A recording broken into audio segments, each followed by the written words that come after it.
j'ai le plaisir d'accueillir Emmanuel Barbier, directeur du laboratoire IRMAGE et directeur adjoint du laboratoire Grenoble Institut des neurosciences, également ici pour représenter France Life Imaging sur l'antenne grenobloise. Il y a une autre dimension également sur le support de la filière qui est peut-être un aspect plus opérationnel et moins stratégique, même si je ne veux pas du tout opposer ces deux aspects-là. Et là, j'aimerais passer la parole à Emmanuel Barbier pour nous parler un peu de France Life Imaging et du rôle justement de structurant de ce réseau.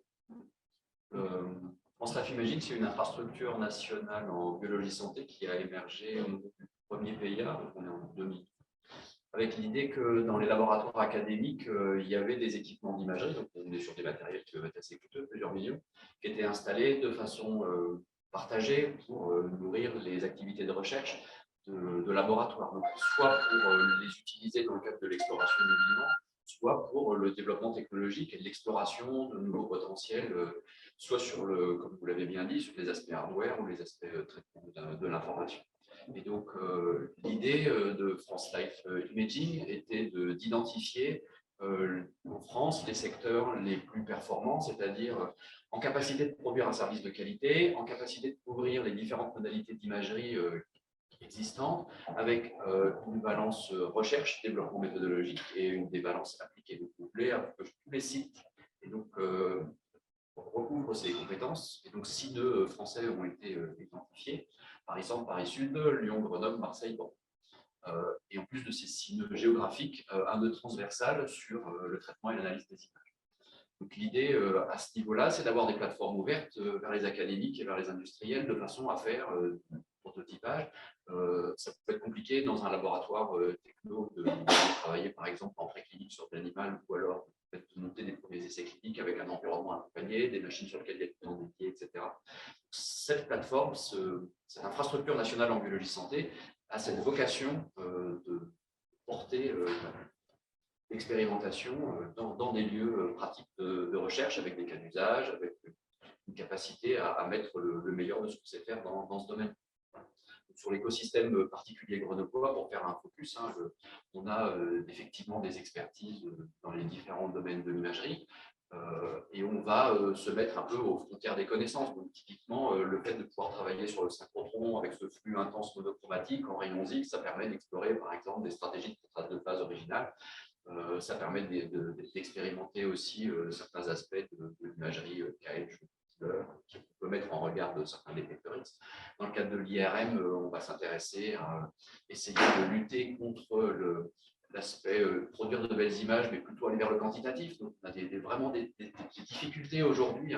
Alexandre, tu parlais des entrepôts de données de santé. Quand on ouvre un entrepôt de données de santé et qu'on regarde ce qui a été collecté dans les 40 dernières années, l'hétérogénéité des formats, des machines, etc., rend le truc très dur à avaler pour les logiciels d'IA. Et quand on commence à faire du tri-qualité, de la recherche d'homogénéité, on se rend compte de l'abysse dans lequel on est aujourd'hui. Et donc, il y a un énorme travail de la filière si on veut soulager les radiologues, les accompagner et automatiser certaines tâches. On a des énormes besoins en termes d'homogénéité de production des images et de contrôle qualité, d'aller vers des biomarqueurs d'imagerie quantitative. C'est un enjeu, je pense, pour toutes les stratégies d'imagerie. Et puis, je voulais mentionner aussi quelque chose qui a peut-être été trop abordé, mais qui est, à mon avis, essentiel aussi dans le domaine de l'imagerie médicale, c'est les agents d'imagerie. Donc, il y a aussi des aspects de chimie. Je pense que l'optique, c'est indispensable. Et ça va exister aussi. Et donc, on a des aspects fonctionnels, comment on peut aller toucher certaines fonctions. Donc, il y a une recherche aussi active dans ce domaine-là en lien avec les chimistes. Je pense que c'est important de les mentionner par rapport à tout ce qui a été dit et très bien dit. Sur ce territoire très dense qu'est Grenoble, je pense qu'en 30 minutes, on peut voir n'importe qui sur Grenoble. C'est une des vraies forces. C'est facile, on se croise tous, on se parle. Et ça, c'est un plaisir. Ça dépend des embouteillages.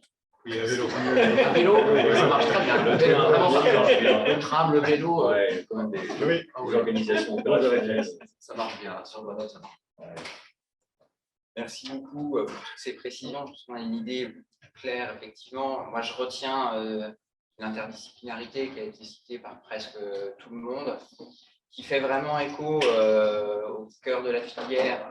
Donc, ce qui a été repris par Emmanuel Barbier, c'est que cette interdisciplinarité multidisciplinarité, on la voit aussi au travers de tous les enjeux qu'il y a aussi illustrés par Christophe Lala de l'imagerie. L'imagerie seule, c'est pas grand-chose. Il y a effectivement du hardware, il y a des choses qui sont hybrides. Alors, la stratégie d'accélération santé numérique, elle s'intéresse de près à l'imagerie, évidemment. Nous, on va avoir un biais sur la partie digitale, mais on va également pouvoir travailler sur tout ce qui va être hybride, parce que l'imagerie est naturellement hybride. Quand on travaille une image, il faut savoir d'où elle vient, comment elle a été formée, l'historique du patient, il faut intégrer effectivement beaucoup de données. Il y a beaucoup de choses à prendre en compte qui sont passionnantes.